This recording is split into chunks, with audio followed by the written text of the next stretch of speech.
Good morning, guys. Welcome to our Thursday tea and toast. Morning, Luke. You're right. Yeah, good morning. I'm all right. You? Yeah, not bad. So we were supposed to be having Tessa from Kids Aid join us this morning. She was going to come on and have a chat with us and tell us all about the fantastic work they do there. But unfortunately, technology has failed us. Yeah, strike again. Technology. Honestly, this technology is just rubbish. Morning, Laurel. You okay? Is our sound better today? Let us know. It's usually just two in it. I think when there's three or more, I think you need headphones maybe or something. Yeah, we seem to get a bit of a gremlin into the mix. But yeah, so unfortunately, guys, we haven't got Tessa, but we are going to rearrange with her and she's going to join us in January. Give us a bit more time to get the technology sorted on all of this. So yeah, sorry guys, you've just got me and Luke again today. Last of the year, I think, is it? Last what, sorry? You sound better today. Laurel, you're nervous. What are you nervous about, Laurel? Is it about the tears? I'm nervous as well. I literally feel sick to my stomach this morning. I was just saying to Luke before we came online, I am so nervous for this speech from Matt Hancock today because potentially Northampton going into tier 3 is going to be a massive blow to me, to lots of people, but things I've got plans with my kids. Laurel's isn't nervous about the tears. She's got an interview later. Oh, amazing, Laurel. What are you having an interview for? Don't be nervous because I'm sure you'll be amazing. But yeah, let us know what your interview's about. But yeah, I'm so nervous about the tears today, and I'm on edge. I just need Matt Hancock to tell us what's going on. And like I was just saying to you, Luke, weren't I? Yeah. Like potentially, if Northampton goes into tier 3, then people who've got like a Christmas lunch planned out for Christmas Day next week and things like that can't happen. It could potentially throw a lot of spanners into the works for a lot of people. And I know it's not the end of the world, and I know this virus is still very prevalent. We've got to be careful. I don't know. I feel like at the minute this feels worse than it did in the summer. I feel there's more. It's becoming closer to home. I know so many people isolating. I know teacher friends who have got classes and teachers off because so many people have tested positive. I don't know what it is this time. Perhaps because we are all going about our lives in a bit more normal way with the schools being open, and I don't know. I just feel I don't like it. I suppose I see where you're coming from. A lot of people are like that at the minute, understandably. But I suppose what makes it easier for a lot of people is knowing that things are moving forward. I mean, in June, a lot of people, including myself, probably thought that by Christmas time we'd be in exactly the same position. But we're not. There's a vaccine out there now, and people are taking it. Hopefully, we won't go into another full lockdown because of this tier system. Yeah. I mean, what are you in now? Northampton's in tier 2. We're in tier 2 at the moment, but well, I say if, but pretty much when you go into tier 3, because it's going to happen, isn't it? Let's be honest. I mean, either side of you, everywhere's in tier 3 apart from Northampton. That's in the middle of it. So when you go into tier 3, what's going to change? Well, it's like I was saying to you earlier. So I won't be able to take my kids to the pantomime next week. We've got a meal. We're going out for something to eat on Christmas Eve as a family, as like a little family treat. Well, we won't be able to do that. We're supposed to be going away for a New Year's Eve break for 3 days, so we won't be able to do that. So the few things that sort of my kids had to look forward to, because pretty much everything's been cancelled this year, will be cancelled. Don't get me wrong. I know it's not the end of the world, and I know there's people in a lot worse positions than us. And I just sort of feel it's very hard to try and get into this Christmas spirit and make things exciting and fun for the kids, because everything potentially they've been looking forward to is going to be cancelled. So it's hard. No. Yeah, it's hard, but again, it's 1 year in it. It's only 1 year. Yeah, I know. 1 year. And maybe it's the best thing is maybe think of things that you can do from home. Tessa's here. Hello. Oh, hi. That was a surprise. I was having some technology issues. Oh, amazing. I was just saying to everybody, unfortunately, Tessa can't join us because technology has let us down, but it hasn't. Welcome. Thank you so much for joining us this morning. How are you? Yes, I'm fine, thank you. You're looking forward to your Christmas break, everyone? Yes. Getting Christmas break. Yes, so our last day is tomorrow and then we close down for the Christmas period. So you get a good break. Yeah, absolutely. I think we all need it. What about yourself? Are you almost at the... Yes, the charity is very, very busy at the moment. Lots of referrals. So we are looking forward to a break. School's closing now this week. So it's the end of term. So it should be a bit quieter now for the next couple of weeks. Oh, that's good. So Tessa, I was saying to people, so you're from a charity called Kids Aid, aren't you? That's right. Can you tell us a bit about what you guys do? Yes, the Kids Aid Foundation, they're a charity. We've been in existence since 2007. We're a charity. We don't have any government funding at all. So we raise all our funds via fundraising or grant writing bids for grants. So we're a charity and we provide therapeutic support for children suffering from trauma. So that trauma could be anything. It could be bullying at school. It could be neglect, abuse, domestic violence. It could be a bereavement in the family. So trauma comes in many, many different forms. So we work with children from the ages of about 3 to 18. Okay. Most of the children we see are sort of between the ages of 5 to about 12. We don't see that many teenagers. Right. So what we do is we employ therapists, psychotherapists, and we offer what they're known as creative therapies. So it could be play therapy, drama therapy, or arts or music. Because children express themselves, they find it hard to express the hurts that they're feeling. So they express themselves through play. So the therapist works on a one-to-one basis with the child over a number of weeks. Therapy does take place over quite a long period of time. Yeah. Because of the level of trauma, we suggest a minimum of 18 weeks. So that's quite a lot of time. It's almost sort of 6 months just for the first course of therapy. It might be that children need further sessions, but it does take a long time for the therapist to gain the child's trust, and then they work together over weeks.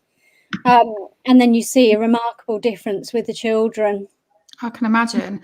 So how does it work? Do these children get referred by a doctor, or is it by a parent?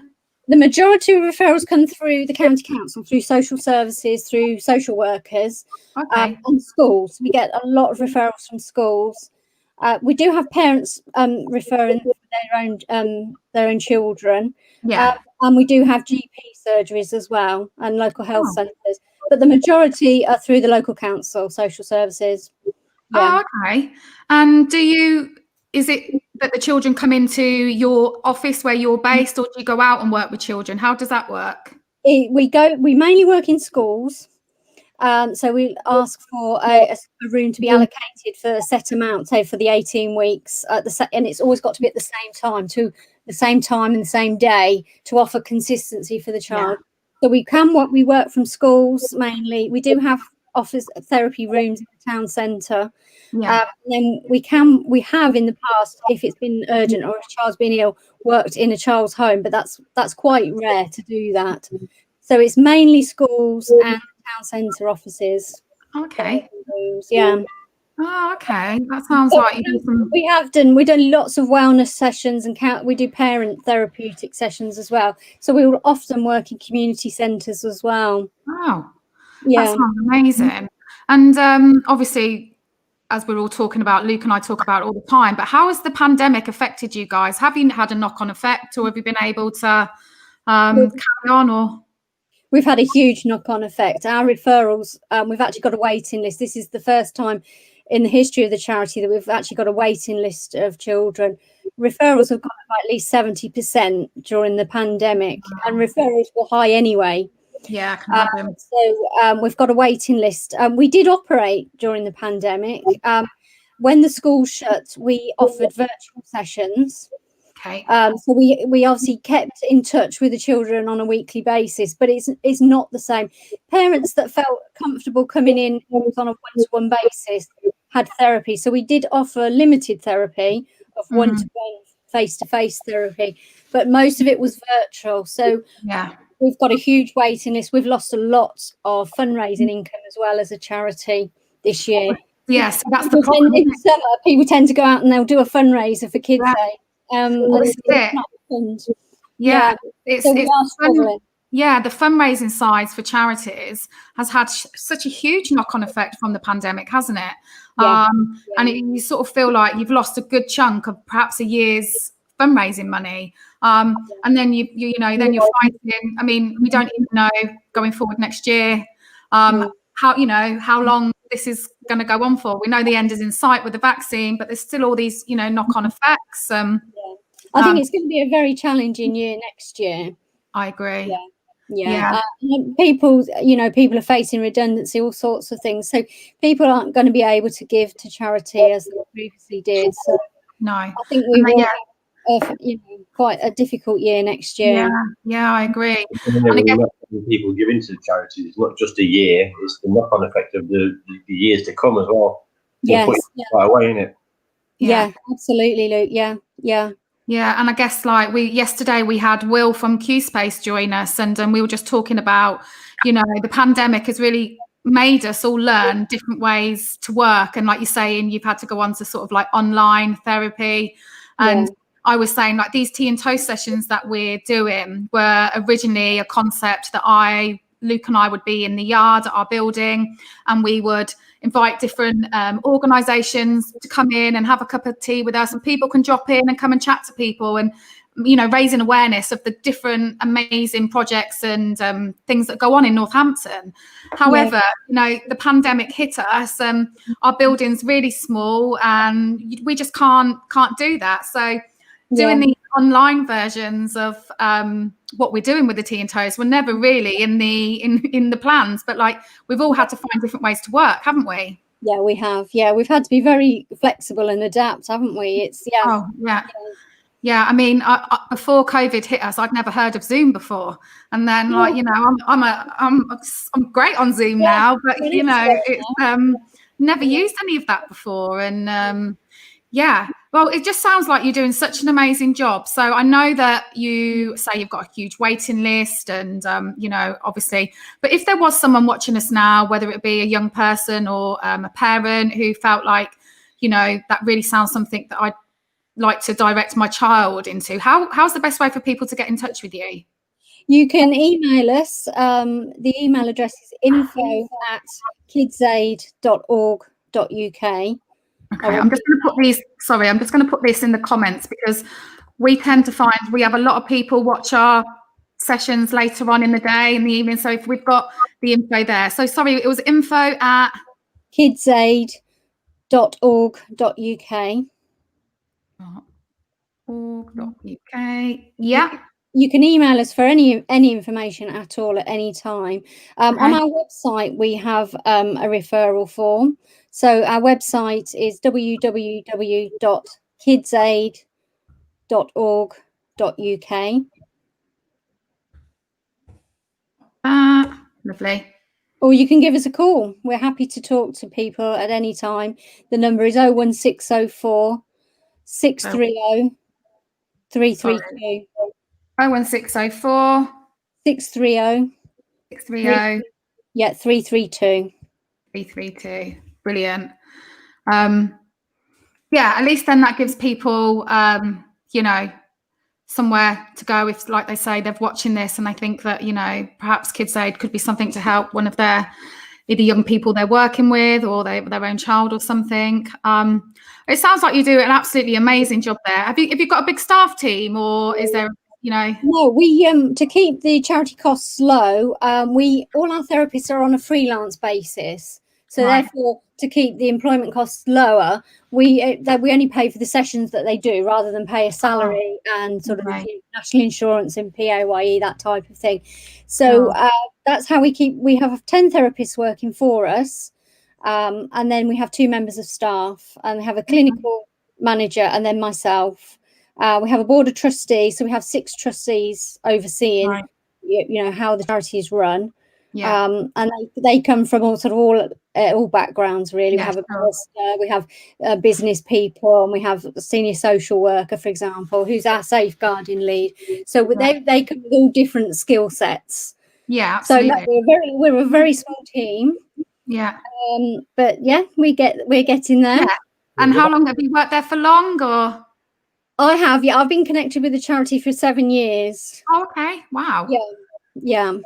Amazing. So yeah, it's a lovely place. It's a really lovely, warm charity, and everyone's welcome. So even if you just need to call just for some advice, just for some information, and we work alongside other charities within the town as well. So if we can't help, then we'll signpost you onto another charity or organisation that we know that can.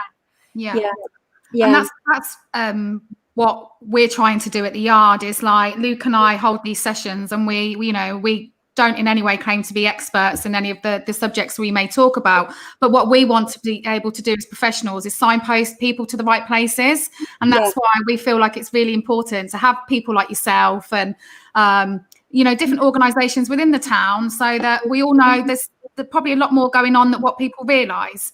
And if we all work together and signpost people into the right direction, that's what it's all about, isn't it? Yeah, it is. We've made some really useful links throughout the town, and people have been so helpful. Yeah. And we often work together and do a joint bid, for example, for funding. Okay. Yeah, with other that sounds great. Sounds like you must get some real job satisfaction in the great work that you do with the young people.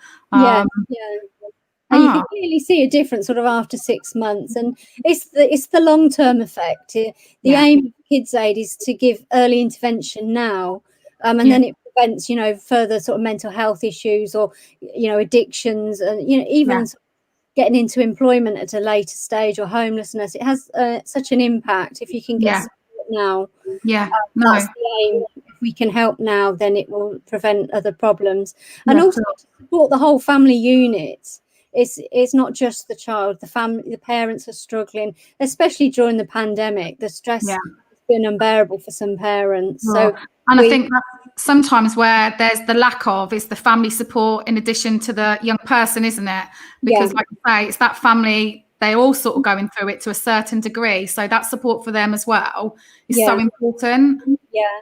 And Kids Aid recognise that it's all very well giving the child therapy, but if they're returning to the home where a lot of the anxiety or if there's abuse happening, then the therapy's undone almost. So we work alongside parents as well and giving sort of, practical support and emotional support, just so they can learn coping skills or even make better choices along the way. So we're constantly putting applications in for funding so we can increase our service to help parents and families. Amazing. I can imagine this must be quite a busy job applying for all that funding that you guys need. It's a very busy charity. It never stops, but it's so worth it. Oh, brilliant. Sorry, Luke, I didn't hear that. Do you take on any volunteers? We do. We haven't at the moment because of the pandemic, but we've had various volunteers throughout the years. And for example, we have sort of student placements. Students will come in and they'll perhaps work on a project, sort of marketing or something like that, as part of their uni study. We've had lots. We have an admin volunteer lady that helps us, and we have a lady that does our finances as well. So we do take on volunteers and we welcome them. It's just this year we've just been so restricted. We can't physically meet with them and help them in any way. So we've had to, unfortunately, keep everyone at arm's length at the moment. But next year, fingers crossed. It will be better. It will be better. Fingers crossed. Sorry, Luke, what did you say? I was saying, hopefully things can get back to normal, so the charity like yourself can get back to doing what you do best. And, I hope so. Definitely. Well, Tessa, thank you so much for joining us today. That was. I'm sorry for my technical issues. I was downloading. Don't worry at all. You got here at the end, so that's brilliant, and it's been great hearing about all the work you guys do. Perhaps next year, when things get a bit better, we could invite you down when we're allowed back in our building. You could come down and meet some of our people. It'd be nice to have a meetup. It'd be fantastic. Yeah, definitely. Well, we wish you a Merry Christmas. I hope you have a bit of a break, and yeah, it's fingers crossed for next year, really, and hope you manage to get back on your feet and get going again with the great work that you do. Thank you for inviting me. It's a fantastic project that you're doing. Thank you, and thank you so much for joining us. It's been lovely talking to you this morning. Okay, thank you. Bye. Bye. Bye, Luke. Goodbye, Jasmine. Bye. Thank you. Oh, that was lovely. Yeah. Didn't expect Tessa just to join us then, did we? Yeah, that was good. That was. Right. So, guys, that's our tea and toast done for this morning. So tomorrow is our last day before we break up for the Christmas break. So we've got fun festivities planned. So jump online and join us tomorrow.